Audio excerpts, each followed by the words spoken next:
Hey guys, welcome back to another video on the channel. So I'm going to be showing you guys my FLOOWANDEREEZE deck. Now this deck is absolutely crazy. It's budget because you know I'm a budget duelist, but even though it's budget, it's able to compete, it's able to win, and I really like the archetype.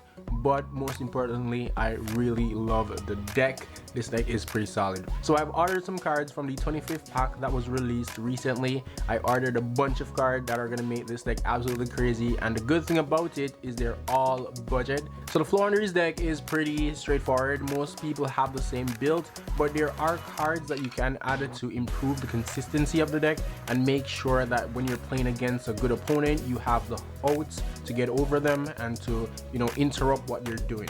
So let's go ahead and show you guys what I'm working with. Starting off, we have triple Rabina. Rabina is the one card starter of the deck. Normal summon, you can add a level 4 or lower wing beast monster. Normally you'd go for your Eaglin. Eaglin is the other card. This is not a one card starter, but it does get you into your plays, because when it's normal summon, you can add one level 7 or higher wing beast monster, which would be your boss monster M-Pen. I have one toucan for the recurrence of cards that are sent to the graveyard, FLOOWANDEREEZE cards, and one string that banishes cards from either player's graveyard. I have one bird of protection, very good card to go around Ash. It's a good package, the smirk package, but we're just working with one. We don't want to clog the deck with the others, and the one does work pretty good, so yeah, one. For the boss monster, we have M-Pen. M-Pen is a very broken card. It's a pseudo skill drain because it negates special summon monsters that are in attack mode, negates their effect. And also, if your opponent attack this monster, you can banish, or I think banish one card from your hand and half that monster's attack. So it's a skill drain, a pseudo skill drain, and a pseudo shrink. I play one Rise of the Mega Monarch and one Mist Valley Apex Avian. For the hand traps, I play triple D-Shifter. D-Shifter, you don't need to explain that card. That card is just too good. And I play one Droll in the main deck for going first or blind first, because I don't know who's going first, me or my opponent. So I don't want to go first and get like two Drolls in my hand, so I just play one Droll for the going blind first. For the spell cards, we're gonna move on to the spell cards. We have one of the most broken cards, which is the field spell. It allows me to play around Ash, and it also allows me to go into my combo, because if I activate it, it gives me an extra normal summon, which is good because the deck relies on normal summon. I play triple FLOOWANDEREEZE and the Advent of Adventure. This card allows me to go around cards like Effect Veilers, Imperm, anything that targets my FLOOWANDEREEZE cards. I can banish that FLOOWANDEREEZE card, and then I can add an M-Pen or the field spell to my hand, and I also gain 500. So it's a very good card. For the consistency card, I play triple Pot of Extravagance.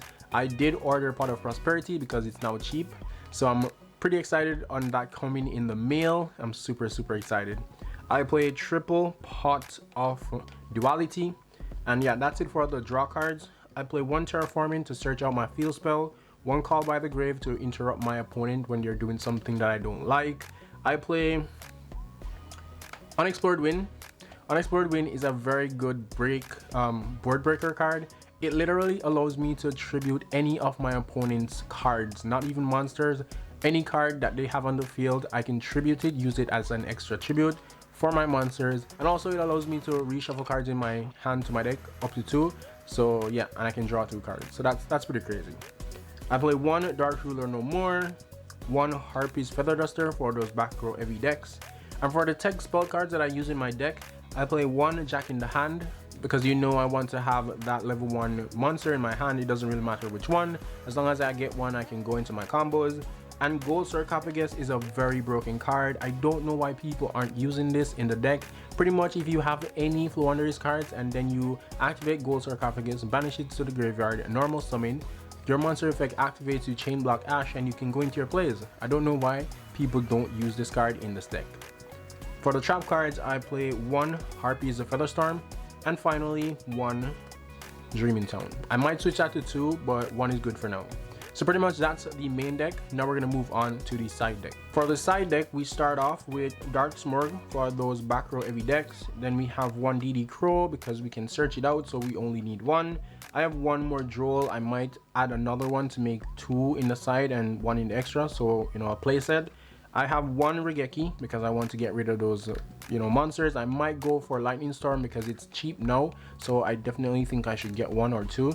I have a triple Book of Eclipse because we want to interrupt our opponent, and this also help us to go through Imperm, Effect Veiler, and anything that targets our monster. I have double Dark Ruler No More plus the one in my deck, so that's a playset.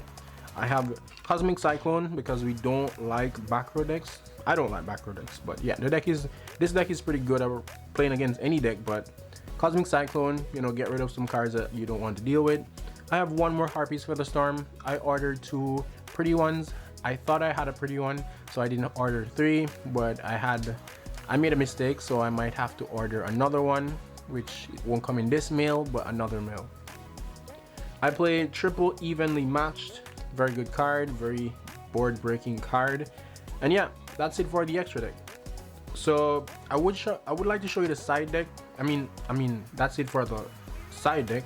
I would like to show you the extra deck, but the extra deck for the Flowandereeze doesn't really matter. You can have like 15 random cards because you don't normally go for them because you don't special summon in the deck. The only reason why you want to have your extra deck is for Pot of Prosperity or Pot of Extravagance. So these are the cards that I use in my extra deck. Again, random cards. Some of them I can't even play. Most of them I can't play. So yeah, that's the deck profile. Hopefully you guys like the video, and again, stick around to the channel because I have a updated budget Flowandereeze deck profile coming when I get the other cards from the mail. So stick around for that. Thank you guys, and I'll see you in the next one.